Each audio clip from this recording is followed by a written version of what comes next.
wabarakatuh. Di video kali ini saya akan menjelaskan terkait genetic algorithm atau GA. GA merupakan salah satu algoritma yang biasa digunakan untuk menyelesaikan permasalahan optimization atau optimasi. Nah, GA digolongkan ke dalam evolutionary algorithm, di mana dalam evolutionary algorithm itu biasanya terinspirasi dari evolusi atau perubahan suatu satu makhluk gitu ya. Nah, contohnya di sini dalam satu makhluk itu ada gen gitu, ada DNA, gen genetika. Nah, genetika itu dalam tiap individu yang menghasilkan keturunan berikutnya itu ada proses evolusi, tidak selalu serupa. Nah, hal itu yang menginspirasi lahirnya algoritma genetika. Jadi terinspirasi dari proses evolusi gen itu melahirkan satu algoritma untuk optimasi. Nah, apa itu penjelasan terkait evolutionary algorithm ada dalam diagram ini, di mana dalam evolutionary algorithm berawal dari populasi awal. Misal kita punya 10 populasi, 10 individu. Ya, ada 10 individu, dari 10 itu dipilih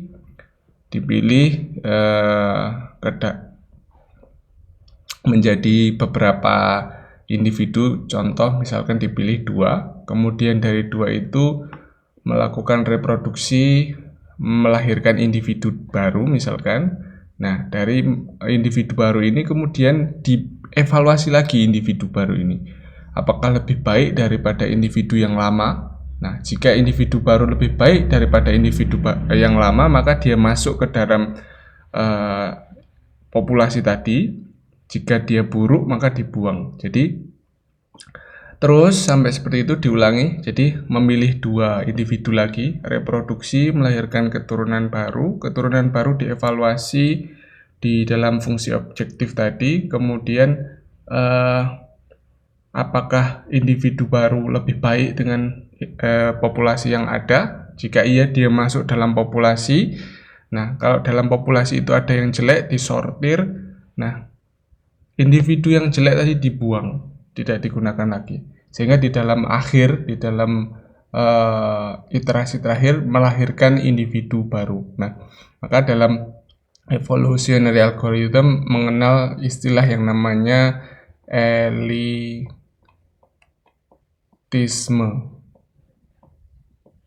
Ya, mengenal istilah yang namanya elitisme, di mana elitisme itu adalah pengertiannya hanya mempertahankan individu yang paling bagus atau yang paling elit. Oke. Lalu kita beranjak ke dalam step-step dalam genetic algorithm atau algoritma genetika. Dalam genetic algorithm tahap-tahapnya adalah sebagai berikut. Yang pertama pasti mengenerate initial population atau populasi awal. Kemudian di dalam populasi tadi dievaluasi menggunakan objective function. Jadi evaluasi awal juga ini masih. Jadi setelah dievaluasi awal, kita punya nilai evaluasinya, nilai cost-nya. Nah, nilai cost tadi digunakan untuk proses-proses berikutnya. Yakni kita masuk dalam seleksi dan reproduksi tadi yang masuk dalam perulangan sejumlah iterasi tertentu tentunya. Nah, proses berikutnya yaitu kita memilih kromosom parent yang nanti digunakan untuk reproduksi. Dalam algoritma genetika kita memilih 2 jenis parent, yaitu parent 1 atau P1, kemudian parent 2 atau P2. Nah, atau bisa kita analogikan P1 misalkan sebagai induk laki-lakinya, P2 adalah induk perempuannya gitu ya misal. Nah, ini kemudian dalam reproduksi itu dilakukan kawin silang atau pindah silang. Nah, pindah silang. Kemudian setelah pindah silang dilakukan mutasi. Jadi hasil reproduksi, keturunan hasil reproduksi tadi menghasilkan C1 dan C2. Nah, ini keturunan 1 dan keturunan 2. Nah, misalkan keturunan 1 dan keturunan 2 itu ada sebagian, tidak semuanya, yang bermutasi. Jadi menjadi individu yang baru yang bukan merupakan berbeda jauh dari P1 dan P2, itu yang namanya mutasi. Nah, kemudian individu baru atau keturunan baru C1, C2 tadi dievaluasi kembali ke dalam objective function yang kemudian kita tahu apakah individu baru tadi, keturunan yang baru tadi lebih baik daripada initial population tadi. Kemudian kita gabungkan, jadi keturunan baru itu digabungkan, kemudian disortir, dipilih, dieliminasi yang jelek. Jadi hanya individu yang paling baik yang dipertahankan. Nah, ini istilah elitisme tadi ya.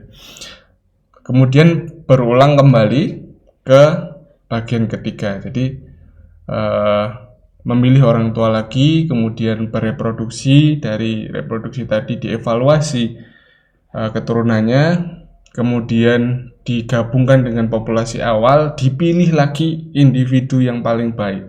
Jadi hanya individu yang paling baik dipertahankan. Nah, ini adalah genetic algorithm. Oke, kita bahas satu persatu bagaimana populasi kemudian memilih parent dan seterusnya. Kita berawal dari ini populasinya. Nah, populasinya adalah sebagai berikut. Nah, dalam populasi ini terdiri dari sebuah metrik 2 dimensi. Ya, ini digambarkan bahwa yang ke bawahnya atau barisnya itu adalah jumlah populasinya, sedangkan yang kolomnya adalah digambarkan sebagai variabel. Misalkan di permasalahan kita sebelumnya, di sini ada 2 variabel, maka kita punya metrik di sini hanya n-var-nya adalah sejumlah 2. Nah, P1, P2 permasalahan sebelumnya di dalam generator itu. Jadi variabel yang pertama ini menggambarkan generator 1, kemudian ini menggambarkan generator 2. Contoh dari permasalahan di video sebelumnya gitu ya. Kemudian yang ke bawah misal ada 10 populasi, berarti ini 10, ada jumlah 10 yang bawah. Nah, kita berarti punya metrik 10 kali 2 ya. Dalam individu itu mengandung 2 informasi, yakni jumlah besar daya generator 1, besar daya generator 2. Itu contoh di dalam permasalahan kita di video sebelumnya yang kita selesaikan dengan penyelesaian optimasi Lagrange. Nah, oke, berikutnya adalah di dalam ini dievaluasi. Initial populasinya dievaluasi. Contohnya ini di dalam pemrograman, setelah di generate, tentunya mengenerate-nya secara random sesuai dengan variabel minimum dan variabel maksimum. Nah, dalam algoritma heuristik itu ada yang dinamakan ruang pencarian, di mana itu merupakan batas dari variabel 1, itu batasnya nyarinya di nilai minimum berapa, maksimumnya berapa. P2 juga punya nilai minimumnya berapa, maksimumnya berapa. Jadi ada batasnya. Tidak seperti secara matematis kemarin, kita tidak mempedulikan luasan areanya, area pencarian, luasan berapa minimum P1, maksimum P2, nggak perlu. Nah, di sini dalam algoritma heuristik, contohnya genetic algorithm, itu selalu ada variabel minimum dan variabel maksimum, nilainya. Nah, kita evaluasi, kemudian ini dipilih solusi inisial yang paling baik siapa. Nah, itu digunakan untuk memilih parent. Nah, dalam memilih parent ada 3 jenis cara memilih. Ya, dalam algoritma genetika dipilih secara random. Jadi misalkan tadi ada 10 populasi, ya dipilih secara random bisa individu 1, individu 9 kamu yang jadi parent. Nah, itu random selection. Turnamen selection itu dipilih individu dengan cost yang paling sedikit, ya, memiliki hasil nilai evaluasi yang paling kecil kalau persoalannya minimum, ya. Jadi misal individu 1 memulai dan individu 2 punya nilai cost yang paling kecil, nah itu adalah sebagai parent. Nah, ada yang dinamakan roulette wheel selection. Anda pernah lihat mungkin, jadi ada bola berputar, itu yang diputar dia berhenti di mana. Nah, di situ dijadikan sebagai parent. Apa bedanya dengan random selection? Bedanya kalau random itu langsung ditunjuk individu 1, individu 2 yang jadi parentnya. Tapi kalau roulette yang diacak adalah nilai cost-nya. Jadi nilai cost-nya ini yang diputar. Misal individu baru punya cost-nya adalah 0,1, ini 0,2 misalkan, 0,3, 0,4, 0,5. Nah, ini diputar berhenti di mana. Nah, itulah yang dijadikan individu. Jadi diacak berdasarkan cost-nya. Kalau ini tadi langsung ditunjuk individu 1, 2, 3 dan seterusnya. Itu perbedaannya. Nah, dalam algoritma ini kita menggunakan roulette wheel selection. Seperti yang saya bilang tadi, misal P ini adalah probabilitas tadi berdasarkan cost-nya, kemudian R adalah nilai randomnya. Nah, kalau nilai random itu lebih kecil dibanding dengan probabilitas dari cost-nya, dia di tempat itulah yang dijadikan sebagai parent. Ini roulette wheel. Oke, berikutnya dalam proses reproduksi ada yang namanya crossover. Nah, crossover ini parentnya dipilih jadi tadi, ya. Nah, cara memilihnya misalkan bisa saja jumlah parentnya adalah 1, atau jumlah parentnya adalah 2, ini 2, atau memilih parentnya ini 3. Nah, kalau ini tergantung nanti ada yang namanya parameter berapa individu baru yang harus dihasilkan. Misal 2 dan 2, maka di sini juga menghasilkan 2 dan 2. Kemudian kalau 3 di sini juga menghasilkan 3 dan 3. Nah, dalam kasus kita misalkan kita memilih 2 parent, 2 dan 2, hasilnya berarti 2 keturunan 1, 2 keturunan 2. Atau misalkan children 1 itu anak laki-laki, children 2 adalah anak perempuan. Nah, misal ya, ini istilah, karena dalam genetika ini tidak memandang genre, ya children 1, children 2 gitu saja dalam penyebutannya. Nah, ini 2. Nah, dalam proses crossover ini terjadi pertukaran informasi. Mungkin Anda juga mengenal dalam pernah melihat dalam genetika itu kromosom 1 dan kromosom 2 itu bergabung gitu, ya, bergabung. Nah, informasinya saling bertukar. Nah, di dalam genetik algorithm ada yang single point crossover, ada yang double point crossover. Tapi umumnya banyak menggunakan single point crossover. Nah, misal dari 0 sampai 100% ini antara informasi yang ada di dalam P1 dan P2. Misal di sini adalah 25% informasi dari P1 P2 yang dipertahankan, sedangkan informasi atau kromosom 75%-nya saling berpindah silang. Jadi kalau Anda pernah mendengar mungkin sifatnya dia mirip ibunya, kemudian dia mirip ayahnya. Nah, itu karena ada pertukaran kromosom. Nah, istilahnya seperti itu.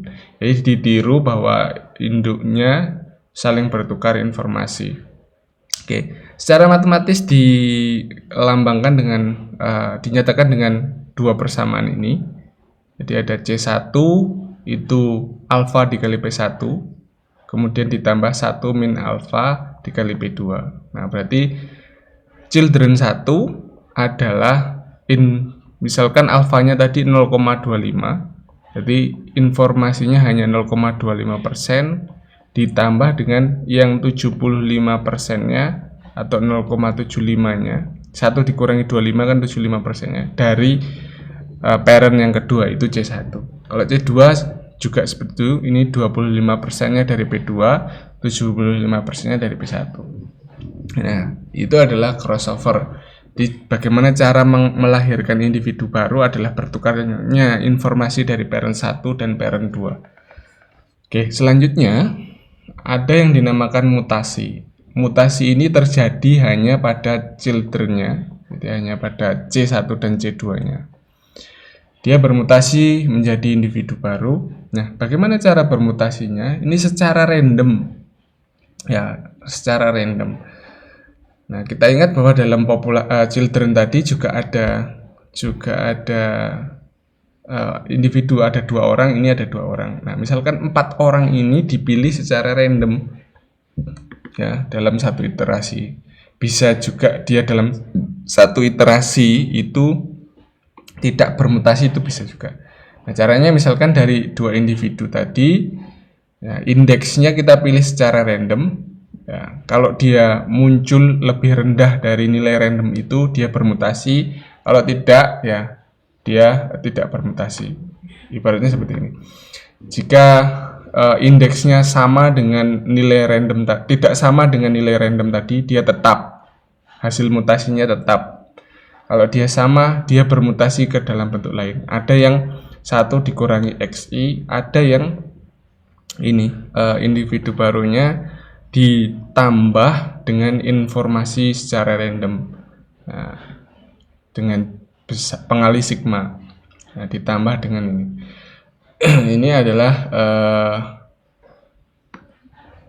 sigma ini adalah parameter besarnya nilai mutasinya. Jadi misalkan apakah murni pure berubah baru, misalkan children-nya awalnya nilainya adalah 0,25. Nah, kalau sigmanya ini hanya 0,1 dari nilai randomnya itu bernilai 0 sampai 1 juga kan. Nah, jika dia nilainya 0, maka dia tidak bermutasi. Jika randomnya 0,1, maka perubahannya sangat kecil.